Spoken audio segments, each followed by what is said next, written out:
Australia के शहर Sydney में हुआ एक ऐसा आतंकी हमला जिसके बाद भड़क सकते हैं 5 युद्ध।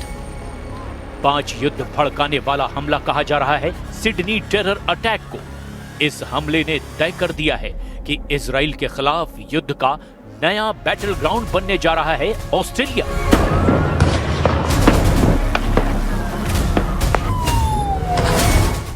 सात अक्टूबर 2023 को इजराइल पर हमास के हमले के बाद अब ठीक 2 साल बाद 14 दिसंबर 2025 को यहूदी लोगों को टारगेट पर लेकर किया गया सबसे बड़ा हमला है। गाजा, लेबनान, यमन और ईरान पर हमले कर चुके नेतन्याहू के सामने अब एक और फ्लैश पॉइंट तैयार हो चुका है जिसका नाम है Australia.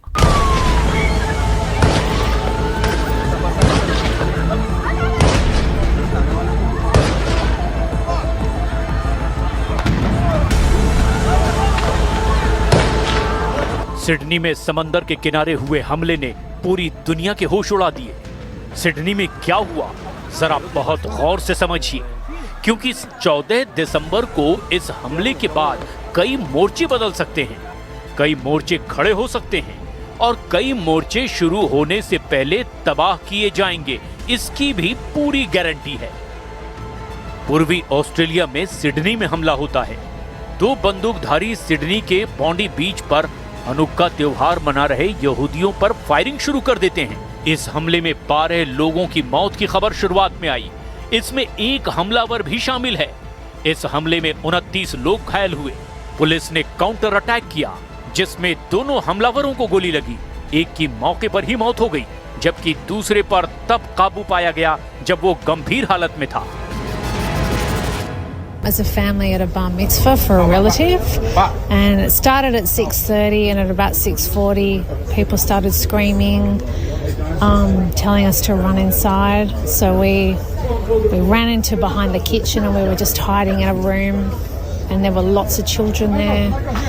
Their parents weren't there because this was a kids party basically, and lots of kids crying. It was really horrible. How many shots do you think were ringing out?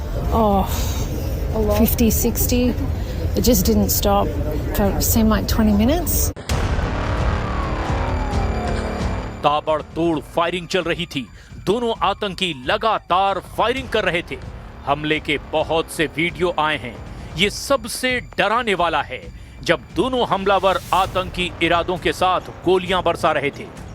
इनमें से एक तब गोली लगने से घायल हो चुका था, जबकि दूसरा छुप छुप कर गोली चला रहा था। उसके पास एक ऑटोमेटिक गन थी। ड्रोन से रिकॉर्ड किया गया ये वीडियो साफ साफ दिखा रहा है कि भीड़ पर गोली चलाते वक्त ये जैसे टारगेट प्रैक्टिस कर रहे थे।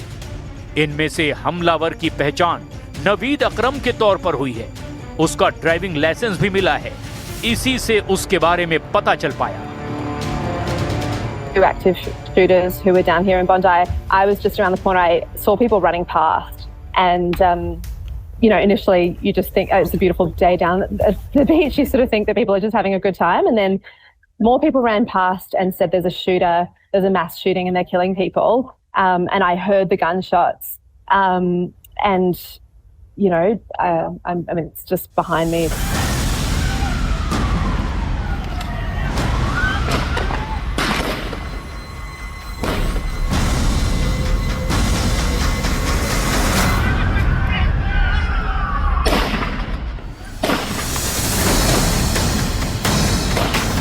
इस हमले ने दुनिया के सबसे सुरक्षित देशों में से एक यानी ऑस्ट्रेलिया को झकझोर कर रख दिया।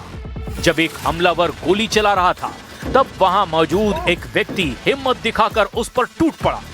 उसकी बंदूक छीन ली और फिर हमलावर पर ही बंदूक तान दी। उसकी इस बहादुरी ने बहुत से लोगों की जान बचा ली, लेकिन तब तक दोनों बहुत नुकसान कर चुके थे। बॉन्डी बीच पर लाशें बिखरी पड़ी थी। आतंकी से बंदूक छीनने वाले शख्स का नाम अहमद अल अहमद है। 43 साल के इस आम नागरिक ने बहुत बहादुरी दिखाई, जबकि इस दौरान दूसरे आतंकी ने उसे गोली मारी। इस वक्त अहमद अल अहमद अस्पताल में भर्ती है। उसे सिडनी का हीरो कहा जा रहा है। It was a Hanukkah event. It was a Jewish event. It was full of grandparents and grandchildren celebrating yes, celebrating their religious event together. It's a community event. I was walking next to it, and then there was, I guess, a series of shots. It ended up being, I think, a few hundred shots. इस दौरान बॉन्डी बीच पर England के पूर्व cricketer Michael Vaughan भी मौजूद थे। उन्होंने एक रेस्टोरेंट में छुपकर किसी तरह अपनी जान बचाई। माइकल वॉन ने सोशल मीडिया पोस्ट में लिखा कि बॉन्डी में एक रेस्टोरेंट के अंदर बंद रहना बहुत डरावना था। अब मैं सुरक्षित घर पहुंच गया हूं। आतंकियों का सामना करने वाले इमरजेंसी स्टाफ का बहुत बहुत धन्यवाद। इस घटना से प्रभावित सभी लोगों के साथ मेरी संवेदनाएं हैं।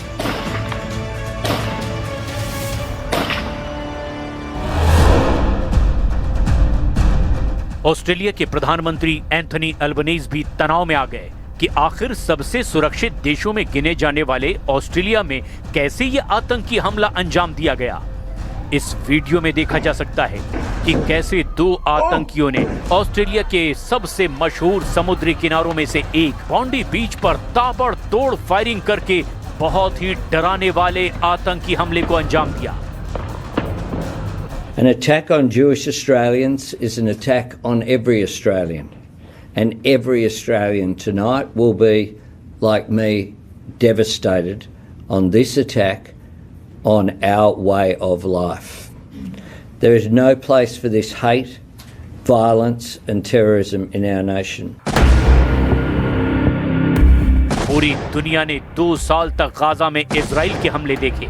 हमास को खत्म करने के लिए की गई इस बमबारी में 70,000 से ज्यादा लोगों की मौत हुई, जिनमें 25,000 तो सिर्फ बच्चे थे। लेकिन गाजा के युद्ध के बाद इजराइल के बाहर यहूदियों के खिलाफ हिंसा भी बढ़ी और ऑस्ट्रेलिया में हुआ ये आतंकी हमला इसका सबसे बड़ा और ताजा सबूत है। इजराइल के अमूमन हर साल करीब 90 लाख लोग विदेश यात्रा करते हैं, लेकिन गाजा में युद्ध के बाद बदले हालात की वजह से इसमें काफी गिरावट आई। 2023 में इजराइल से 90 लाख लोग विदेश यात्रा पर गए, 2024 में 70 लाख, 2025 में अक्टूबर तक का आंकड़ा बताता है कि 80 लाख इजरायली लोगों ने विदेश यात्रा की। ऑस्ट्रेलिया भी इजरायली पर्यटकों के लिए एक बड़ा डेस्टिनेशन कहा जाता है और अब 14 दिसंबर को जो यहां हुआ आतंकी हमले ने विदेशों में उनकी सुरक्षा को लेकर कई सवाल खड़े करने शुरू कर दिए हैं। Our police and security agencies are working to determine anyone associated with this outrage. Our agencies will provide you with factual updates as quickly as possible as they continue to emerge. Israeli नागरिक ज्यादातर Europe की यात्रा करते हैं, जिनमें Greece, Cyprus, Italy, Hungary, तुर्की और Spain उनके पसंदीदा जगहों में शामिल हैं। वहीं अमेरिका भी बड़ी तादाद में इजरायली नागरिक जाते हैं। एशिया में इजरायली टूरिस्ट सबसे ज्यादा थाईलैंड जाते हैं।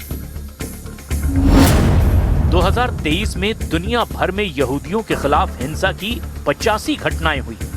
2024 में ये तादाद 106 तक पहुंच गई और अब 2025 में भी तेजी से घटनाएं बढ़ी हैं। ऐसे में ऑस्ट्रेलिया के सिडनी में हुए आतंकी हमले ने अब इजराइल की टेंशन और ज्यादा बढ़ा दी है। Our sisters and brothers in Sydney, Australia, have been attacked by vile terrorists in a very cruel attack on Jews who went to light the first candle of Hanukkah on Bondi Beach. Our heart goes out to them. Our heart misses a beat. The entire nation of Israel misses a beat in this very moment as we pray for the recovery of the wounded. We pray for them and we pray for those who've lost their lives.